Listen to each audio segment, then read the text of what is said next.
Hello, and welcome to a very special edition of Man vs. Violin. Today is week 52, day 365. 1 year ago today, I picked up the violin for the first time and have managed to practice the violin every day for a full year.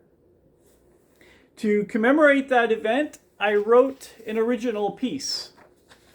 And this is the piece that I wrote. It's called Last Year.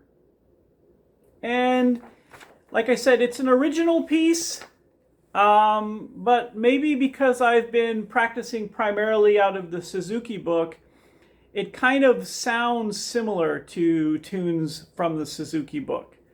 So let's have a listen to Last Year, an original piece to commemorate 1 year of violin playing.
Let's try that one more time.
One year. The odd thing about writing a piece of music, you would think that writing it would mean that you could perform it pretty well. But I found that even though I wrote this piece of music, I had to practice it just as much as I did with pieces of music from the Suzuki book that I didn't write. So, it's been 1 year. 1 year of continual violin playing every day. I want to talk about some of the milestones or some of the things that I experienced over the last year. When I first picked up the violin, I had never played the violin before. Literally, if you watch my first video, that was the first time I had ever touched a violin. I didn't know anything about the violin. The shoulder rest, I thought, was kind of like a little chair or like a little stool to set the violin on. I didn't even know what the shoulder rest was. I mentioned in a previous video that I play the bass. I'm a bass player. That's my primary instrument. And the bass is an instrument that's, the strings are E, A, D, and G, which are the same strings that are on a violin. So when I first got my violin and strung it up, I assumed that the E string, like on the bass, was going to be the thickest string. So I tuned the violin E, A, D, and G. As most of you know, the violin is tuned E, A, D, and G, but in the other direction. The smallest string is an E, and then A, and a D, and the largest string is the G. So when I first tuned up my violin, not only did I break a string, but it sounded terrible. Yeah, that was a challenge. Once I started playing, though, the biggest problem I had, I would say for the first 100 days, was my arm really hurt. Holding this position, making this position, was completely foreign to me. And the hyper-rotation of the radial bone in the wrist was extremely painful. And I think it's because I started as an adult learner and my body had not ever done that motion before.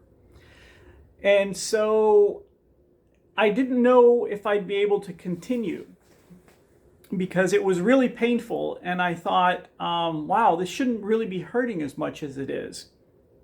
But I decided to push through the pain.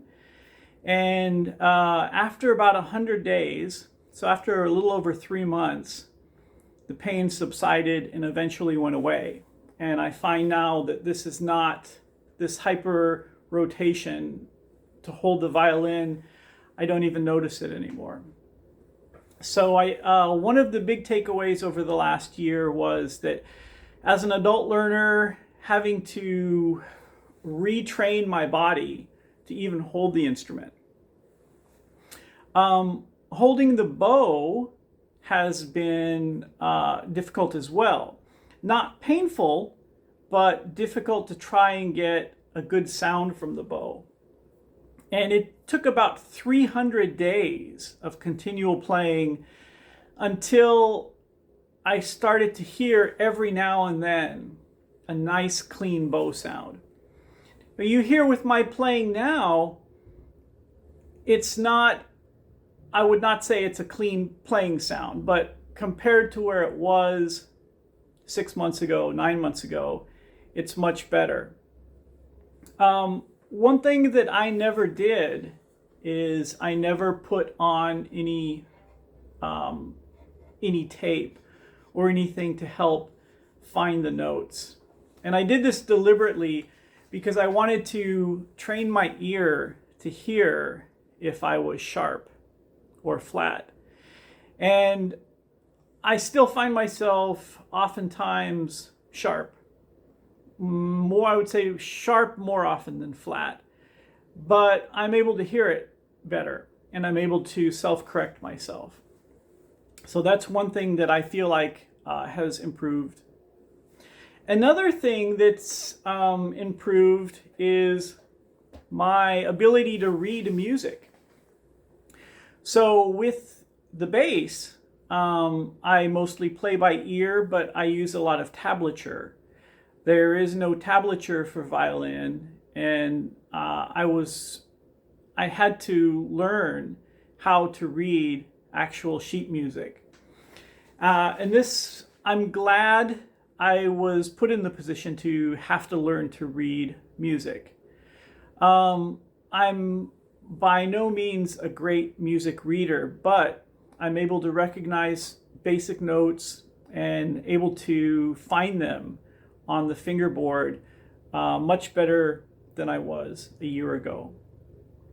So I would say that those are some of the big takeaways over the last year.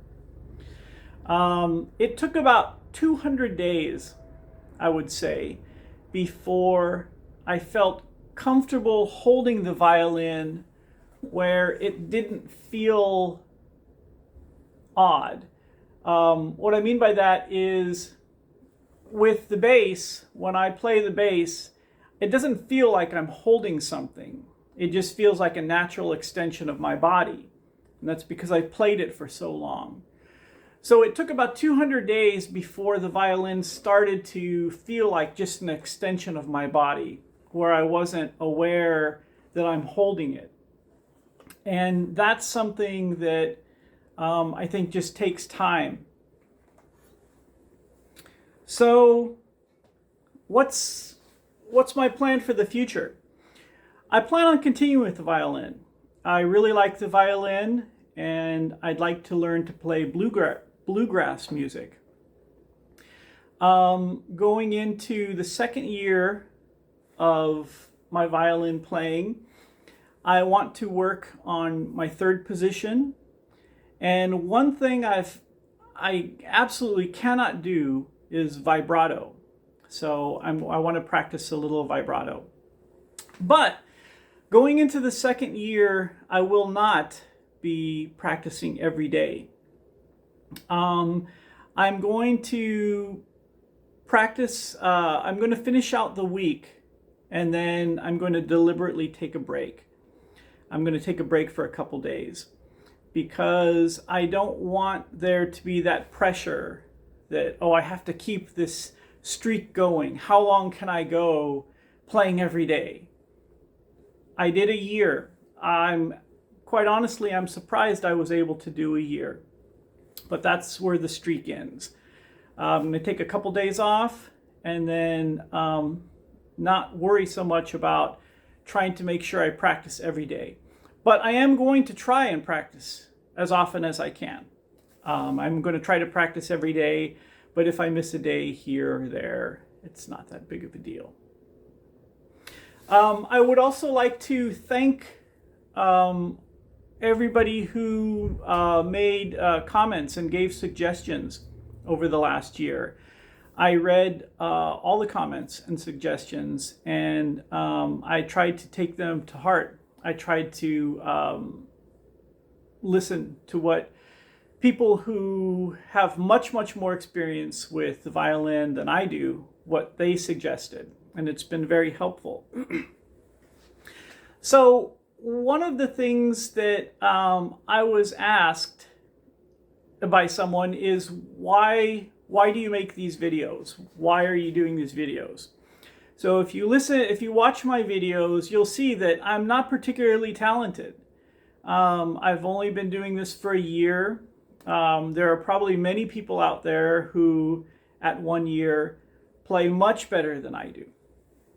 But the way I look at it is, if I were a violin student and I had an instructor, the instructor more often than not makes the students give recitals or practice in front of other people or give small demonstrations. And that's how I've been using these videos. It's me, because I'm learning myself without an instructor.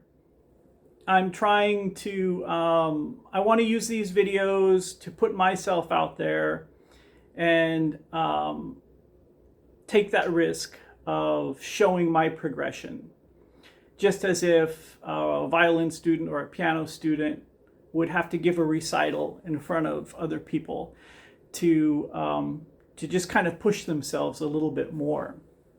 And so I think it's been helpful. So yeah, 1 year of playing, and I'm going to try for another year. So thank you all for watching over the last year. And just like I always say, keep practicing, because that's what Paganini would do.